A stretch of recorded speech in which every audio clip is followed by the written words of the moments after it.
What is up, my friends? Welcome to a new video, and in this video I'm gonna go through my security stack, let's call it, my privacy stack, all the software and things that I do to ensure that more of my information is protected. There's less tracking going on while I'm on the computer. I might do one of these for the phone as well, but I feel like I do that far worse than I do on the computer. I feel like I'm awesome with my privacy settings and privacy strategy on the computer. Well, not awesome, but I feel comfortable with that and confident in what I'm doing. I feel like I'm not like that at all on the phone, and I know this, and yet I still repeat the same insanity. So what I'm going to share with you is the browser that I use, the VPN that I use, and all the settings that I use, and all the add-on and extensions that I use. Some of the stuff is free, some of the stuff is paid. I do have a discount code for one of these, not some of the other ones, so you can check that out as well. But this, if you're just starting out to getting into wanting more privacy while you're browsing on the internet, on your computer, notebook, desktop, whatever you want to call it, tablet, device, these are all options that are suitable for you. And actually,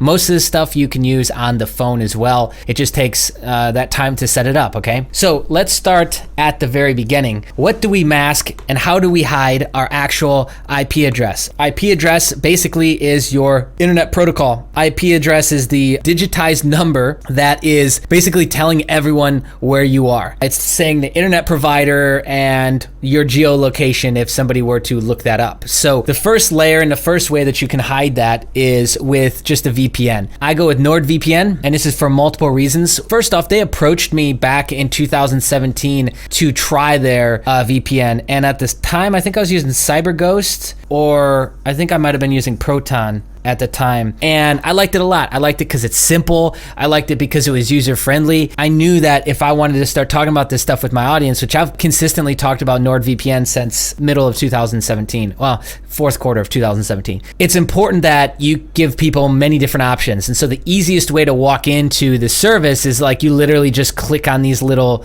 guys, and it connects you to a VPN, to a new IP address essentially in that country. I also like Nord because I have way less of these that like go down and that are blacklisted on CyberGhost. It seemed like there was a ton of the IP addresses whitelisted. Also, the service was a lot more expensive than NordVPN, and to get things like dedicated IPs and things like that, double VPNs, you had to pay extra at the time. Now that might have changed. Again, this is back in 2017, but since I switched, I really haven't looked at anything else. So I like this a lot because for like my parents, I got them on this. They don't really know a whole lot about computers, and that's fine. You know, they kind of got started late in the game, so they could literally just open his software up and click where they want to connect to, click in the United States just to hide their IP and get a little bit more privacy, and they're good to go. But there are other options here, and there's settings that you can change too if you're a more advanced user. I wouldn't really consider myself to be an advanced user, to be honest with you. Some of these I don't even know what they do. So we have P2P options, double VPNs, dedicated IPs, onion over VPN. I don't know what that is. Of course I could have Google searched that,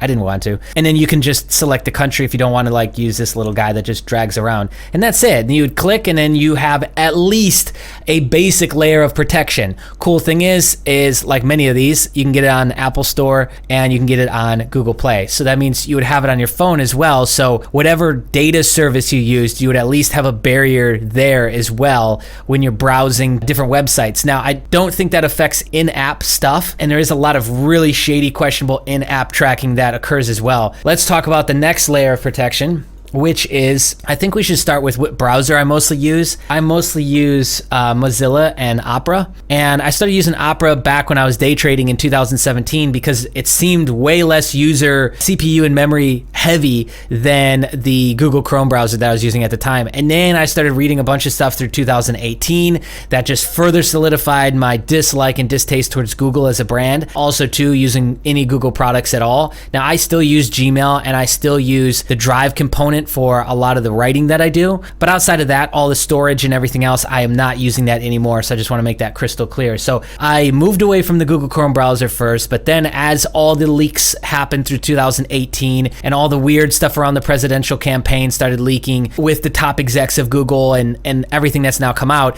then I stopped using Google as a search as well, and I started using DuckDuckGo. DuckDuckGo's been around for a really long time. It's kind of sad actually that they don't get more more airtime than they should because it's amazingly good. The simplest thing that you'll notice is right away when you go to search, it's not cluttered with a bunch of shit on top before you get to the search results. So there's no like, if I search for a question, there's nothing trying to give me an answer at the top. Then sometimes you got like the little video box section, then you got your paid ads, and then you got your search results. There's a lot less of that. There's actually none of that on DuckDuckGo. And if I wanted to tighten up my settings with their privacy essentials, I could get rid of that completely. So I think that's really cool. Let me show you what that actually looks like. Okay, so let's just do this. How to remove wart on my foot.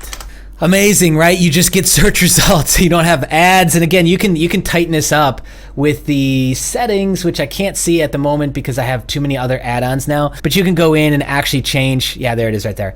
You can go in and actually change these settings to be way more aggressive, okay? And that's what's great about it. So it works for people who aren't so savvy and people who really want to get aggressive with tracking and ad blocking and JavaScript blocking and everything else, right? So anyways, that's what that looks like. I personally love that. I don't want to be served up ads, and I rarely want to be served up videos. If I wanted to be served up videos, I would just click over to the video tab and I would do that myself, which naturally shows up on the default when you set DuckDuckGo as your home tab and you do a search. I don't know why it's not showing here actually. Some of the new settings that I have actually might be blocking that. Now that we went through, I'm using Firefox, I'm using DuckDuckGo instead of Google.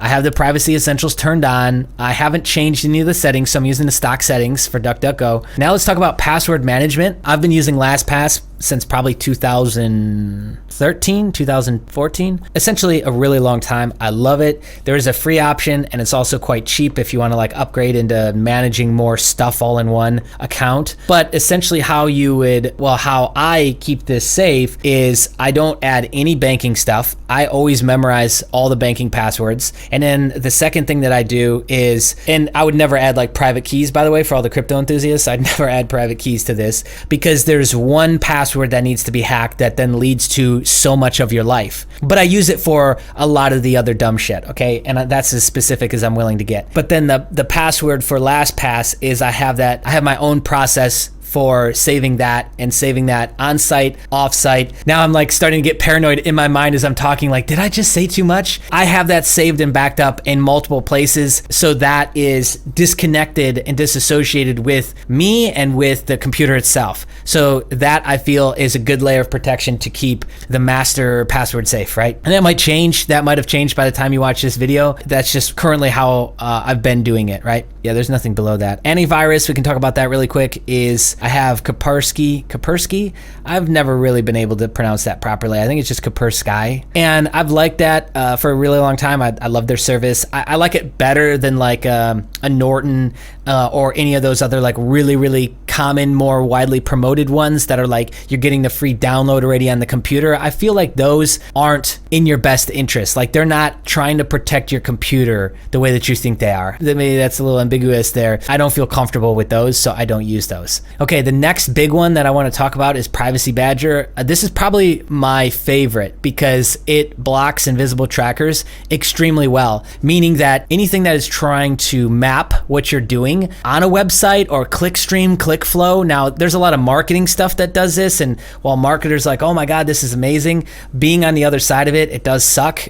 Being served up and followed around by geo-targeted and remarketing ads is annoying. Hey, finish your purchase, check out, you got stuff still sitting in your cart, all that stuff. Those are blocked through the DuckDuckGo Privacy Essentials. Privacy Badger helps with that. And then to really go nuts is you can add 3 more that I'll give you, but I'd say those are your basics right there. 3 more that I'll give you is no script, HTTPS everywhere, which this just means that it encrypts everything. There are some websites, believe it or not, that still are only HTTP. And when that occurs, CSS or cross-script jacking, cross-script scraping is you can do, and you can actually grab people's data. So a lot of times people just have this for like name and email web opt-in forms. Like they're okay with just having that on HTTP, but that data can actually get scraped and grabbed. A lot of people use WordPress, and if you don't have WordPress on HTTPS, then they can actually grab usernames and passwords and login information on the login page itself. HTTPS obviously stops a lot of that, makes it much harder to hack, but it also makes your information safer. I can't tell you how many times I've heard or seen people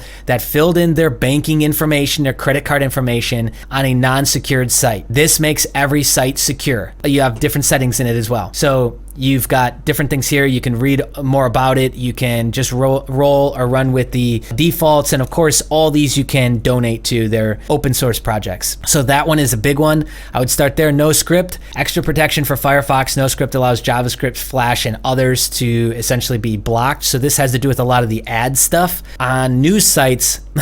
Newsflash, they are selling clicks, which is why they use clickbait titles, and a lot of times they're just lying into titles to get you to click because they're serving up advertisement space, and those advertisers want their money's worth, right? And so there's all kinds of different integrated ads throughout that helps block a lot of that. uBlock Origin, it's just a general blocker, and it's really low on CPU and memory usage. There's lists that they have that they filter through, like malware domains, shady domains, ad server lists, all kinds of stuff that, again, is in the background doing something that these lists are constantly updated and added to. And so it works with those to enhance your experience, I guess, your browser experience. And that's the era that we're kind of living in right now, is that you can't take anything for granted, especially with how you're browsing and who's watching and who's tracking what you're doing. I think that those are really like essential for that. And a lot of these are available for Opera if you want to use that. Like everything serious I use on Mozilla Firefox, okay? And you can get the Mozilla app on both the Google and Apple as well. So you're safe there. And if you decide to go with VPN, which VPN is paid service, there is a special discount that we get. We get 77% off of NordVPN. Just use the promo code CryptoJ. We probably put it at the bottom of the screen earlier as well. That's 77% off. That's 3 years you get for like $99, I think, which is insane. And it is definitely worth the price. I think at that price, it makes it really a no-brainer, which is why NordVPN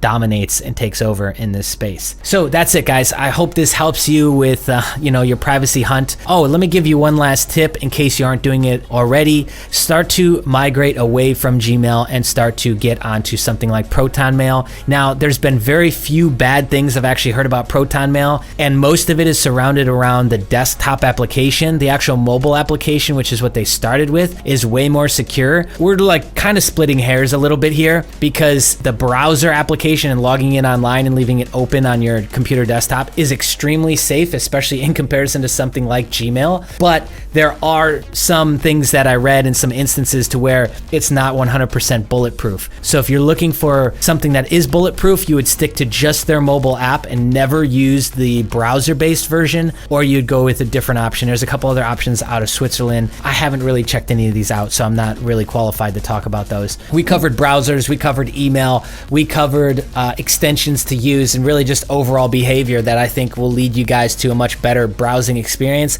and keep you safe, keep your information and your browsing data safe, right? All right, that's it. If you like this video, just show us some support by clicking the thumbs up button. It's that simple. If you want to show us some support above and beyond that, we do have Patreon link underneath. We have some merchandise that we sell on Teespring as well. $1 goes a long way. Subscribing for $1 a month does so much for us and our ability to be able to fund this whole operation. That's less than a coffee, obviously, and most people think that it won't do much, but in fact, it really does. So we love and appreciate everybody who does. If you're brand new to the channel, just click the subscribe button, hit the bell notification so that way you don't miss out on anything in the future. And if you got something to say, I'd love to hear it. Go ahead and comment below. Be on the lookout. More videos dropping soon, my friends. Bye.